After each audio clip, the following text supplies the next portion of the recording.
ಪರೀಕ್ಷೆ ಮಾಡಲಿಕ್ಕೆ ಒಂದು ಸಭೆಯನ್ನು ನಡೆಸಲಿಕ್ಕೆ ಇಲ್ಲಿಗೆ ಬಂದಿದ್ದೇವೆ.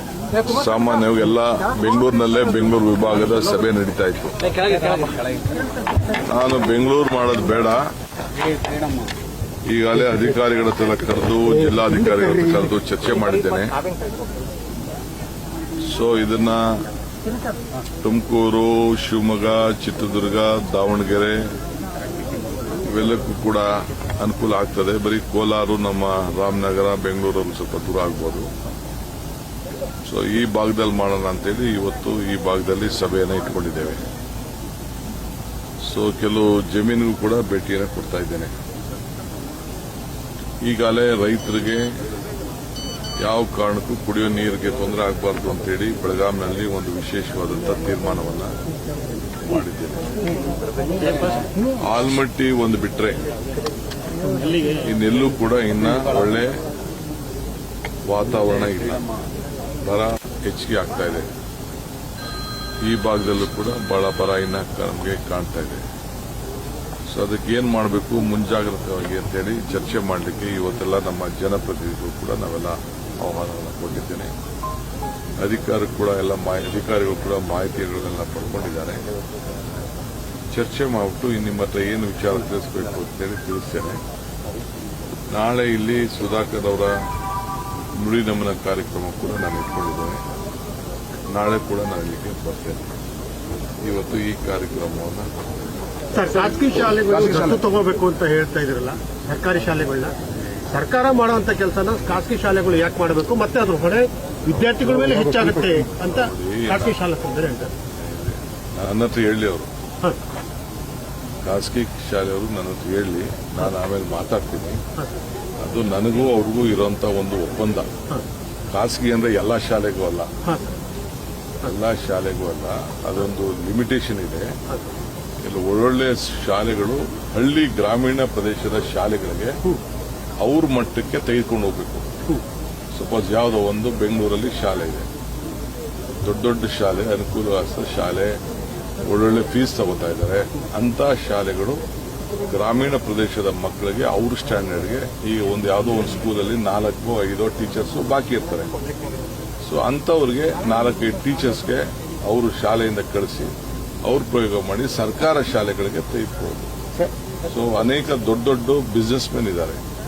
ಒಂದು CSR ಪಾಲಿಸಿ ಮಾಡಿದ್ವಿ.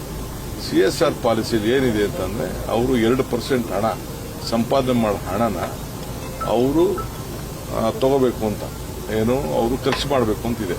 ಒಂದು ಏನೇನೋ ಕ್ರೈಟೀರಿಯಾ ಇದೆ, ಯಾವುದಾದ್ರು ಕೆಲಸಗಳಿಗೆ ಮಾಡಬಹುದು ಅನ್ನೋದು ಕ್ರೈಟೀರಿಯಾ. ನನ್ನ ಉದ್ದೇಶ ಏನಪ್ಪಾ ಅಂತಂದ್ರೆ ಫಸ್ಟ್ ಪ್ರೈಮರಿ ಎಜುಕೇಶನ್ ಬೆಂಗಳೂರಿಗಾಗಲಿ, ಚಿತ್ರದುರ್ಗಕ್ಕಾಗಲಿ, ದಾವಣಗೆರೆಗಾಗಲಿ ಹಳ್ಳಿಯಿಂದ ವಿದ್ಯಾಭ್ಯಾಸಕ್ಕೋಸ್ಕರ ಜನ ವಲಸೆ ಬರೋದನ್ನ ತಪ್ಪಿಸಬೇಕು ಅಂತ, ಹಳ್ಳಿ ಮಕ್ಕಳಿಗೆ ಬೆಂಗಳೂರು ಮಟ್ಟದ ವಿದ್ಯಾಭ್ಯಾಸ ಸಿಕ್ಕಬೇಕು ಅಂತ, ದಾವಣಗೆರೆ ಮಟ್ಟದ ವಿದ್ಯಾಭ್ಯಾಸ ಸಿಕ್ಕಬೇಕು ಅನ್ನೋ ದೃಷ್ಟಿಯಿಂದ ನೀವು ಪ್ರತಿಯೊಬ್ಬರು ದತ್ತು ತೆಗೆದುಕೊಳ್ಳಿ ಅಂತ ಹೇಳಿದ್ದೀನಿ. ನನಗೂ ಅವ್ರಿಗೂ ಒಪ್ಪಂದ ಆಗಿದೆ. ಹಿಂದೆ ನಾನು ಬೇರೆ ಸಂದರ್ಭದಲ್ಲಿ ಅವ್ರಿಗೇನೋ ಮಾತುಕತೆ ಮಾಡಿದ್ದೇನೆ. ನೀವು ಒಂದೊಂದು ಏನೋ ಈಗ ಎಷ್ಟೋ ದೊಡ್ಡ ಸಂಸ್ಥೆಗಳಿದೆ, CBSE ಸ್ಕೂಲ್ಗಳಿದೆ, ICSE ಸ್ಕೂಲ್ ಇದೆ, ಅವ್ರ ಮಟ್ಟದ ಒಂದು 4 ಜನ ಮೇಷ್ಟ್ರುಗಳು ಯಾವುದೋ ಸ್ಕೂಲಲ್ಲಿ, ಈಗ ರಘುಮೂರ್ತಿ ಕ್ಷೇತ್ರದಲ್ಲಿ ಯಾವುದೋ ಒಂದು ಮೂಲೆ ಒಂದು ಹಳ್ಳಿ ಇದೆಯಪ್ಪ, ಹಳ್ಳಿಲಿ ಮೇಷ್ಟ್ರು ಇಲ್ಲ ಅಂತ ಒಂದು ಕೊಟ್ಟಿದೆ. 50,000 ಮೇಷ್ಟ್ರಿದೆ. ಸರ್ಕಾರ 1,40,000 ರೂಪಾಯಿ ಒಂದು ಮಗುಗೆ ಖರ್ಚು ಮಾಡ್ತಾ ಇದೆ. ಆದರೂ ಕೂಡ ನಾವು ಕ್ವಾಲಿಟಿ ಎಜುಕೇಶನ್ ಮೊದಲಿಂದನೂ ನಾವು ಮಾಡೋಕ್ಕಾಗಲಿಲ್ಲ. ಆ ದೃಷ್ಟಿಯಿಂದನೇ ನಾವು ಪ್ರೈವೇಟ್ ಅವರಿಗೆ ರಿಕ್ವೆಸ್ಟ್ ಮಾಡಿದ್ವಿ. ಅವರೆಲ್ಲ ಬಹಳ ಸನ್ನದ್ಧರಾಗಿದ್ದಾರೆ, ಅವರು ಮಾಡ್ತಾರೆ. ಕ್ಯಾಬಿನೆಟ್ ವಿಸ್ತರಣೆ ಮುಂದ್ ವಾರ ಸಾಕಷ್ಟು ಪ್ರತಿಭಟನೆ ಮಾಡಿದ್ರು ಸರ್. ಈಗ ಬಿಜೆಪಿ ಅವರು ಕಾಂಗ್ರೆಸ್ ಕಚೇರಿಗಳ ಮುಂದೆ ಪ್ರತಿಭಟನೆ ಮಾಡ್ತಾ ಇದ್ದಾರೆ. ಅವ್ರಿಗೆ ಅವಮಾನ ತಡೆಯಕ್ಕಾಗ್ತಾ ಇಲ್ಲ. ಪ್ರಧಾನಮಂತ್ರಿಗಳು ಈಗ ಕಣ್ ತೆರೆದಿದ್ದಾರೆ. ನಾವು ಪಾರ್ಲಿಮೆಂಟ್ ಅಲ್ಲಿ ಚರ್ಚೆ ಮಾಡಿ ಅಂತ ಹೇಳ್ತಾ ಇದ್ದೀವಿ. ಕೇಸ್ನ ವಾಪಸ್ ಕೊಡಿ ಅಂತ ಹೇಳಿದ್ರು ನಾವು. ಮಂತ್ರಿಗಳು ರಾಜೀನಾಮೆ ಕೊಡಬೇಕು ಅಂತ ಹೇಳಿದ್ರು ನಾವು. ಅದಕ್ಕೆ ನಾವು ಬದ್ಧರಿದ್ದೇವೆ. ಇದು ಮಕ್ಕಳ ಭವಿಷ್ಯ. ಇದು ಈಗ ಬಿಜೆಪಿಯವರಿಗೆ ಪಾಪ ಅವ್ರ ಕೈಲಿ ತಡ್ಕೊಳಕ್ ಆಗ್ತಾ ಇಲ್ಲ. ಮಕ್ಕಳಿಗೆ ಏಟ್ ಹೊಡೆದು ಬಿಟ್ಟಲ್ಲ, ಆ ಇಡೀ ದೇಶದ ಮಕ್ಕಳು ದಂಗೆ ಎದ್ದು ಬಿಟ್ಟಿದ್ದಾರೆ. ಅದನ್ನ ಅವ್ರ ಕೈಲಿ ನೋಡಕ್ ಆಗ್ತಾ ಇಲ್ಲ. ಸೊ ಅದಕ್ಕೆ ಇವತ್ತು ಪ್ರಜಾಪ್ರಭುತ್ವ ವ್ಯವಸ್ಥೆ, ಈಗ ನನ್ನ ಮೇಲೆ ಎಷ್ಟೋ ಜನ ಪ್ರತಿಭಟನೆಗಳು ನಡೀತದೆ, ನಾನು ಬೇಡ ಅನ್ನಕ್ಕಾಗ್ತದ. ನೀವು ಮಾಧ್ಯಮದವರು ಪ್ರತಿಭಟನೆಗಳು ಮಾಡ್ತಾ ಇರ್ತೀರಿ, ನಿಮ್ಮನ್ನು ಬೇಡ ಅನ್ನಕ್ಕಾಗ್ತದ? ಇದು ಪ್ರಜಾಪ್ರಭುತ್ವದ ವ್ಯವಸ್ಥೆ. ಅದರಿಂದ ಬಿಜೆಪಿಯವ್ರಿಗೆ ಪಾಪ ಇದೇನ್ ಮಾಡ್ತಾವ್ರು, ರಾಜೀನಾಮೆ ಕೊಡ್ಸಕ್ಕಾಗ್ತಾ ಇಲ್ಲ. ನೀಟ್ ಪರೀಕ್ಷೆಗೆ ಮೊನ್ನೆ ಇದು KPSC ಯಾರು ಮಾಡಿದ್ರು ಅವನ ಅಧ್ಯಕ್ಷನ? ನಾವು ಮಾಡಿದ್ವಾ? ಅವರೇ ಮಾಡಿದ್ರು, ಅವರೇ ತಗಲಾಕೊಂಡು ಅದಕ್ಕೆ ಅವರೇ ಮುಂಚಿತವಾಗಿ ಗೊತ್ತಾಗ್ಬಿಟ್ಟು ಪತ್ರ ಬರೆದು ವಜಾ ಮಾಡಬೇಕು ಅಂತ ಹೇಳಿದ್ರು. ಆಯಿತು, ಗವರ್ನರ್ ಏನೋ ನಂಗೆ ಕಳಿಸ್ಕೊಟ್ಟು ನಾನು ಅಕ್ಸೆಪ್ಟ್ ಮಾಡಿದ್ದೀನಿ. ಏನ್ ಬೇಕು ತನಿಖೆ ನಡೆಸ್ತೀವಿ, ಕಾನೂನು ಕ್ರಮ ಕೈಗೊಳ್ಬೇಕು.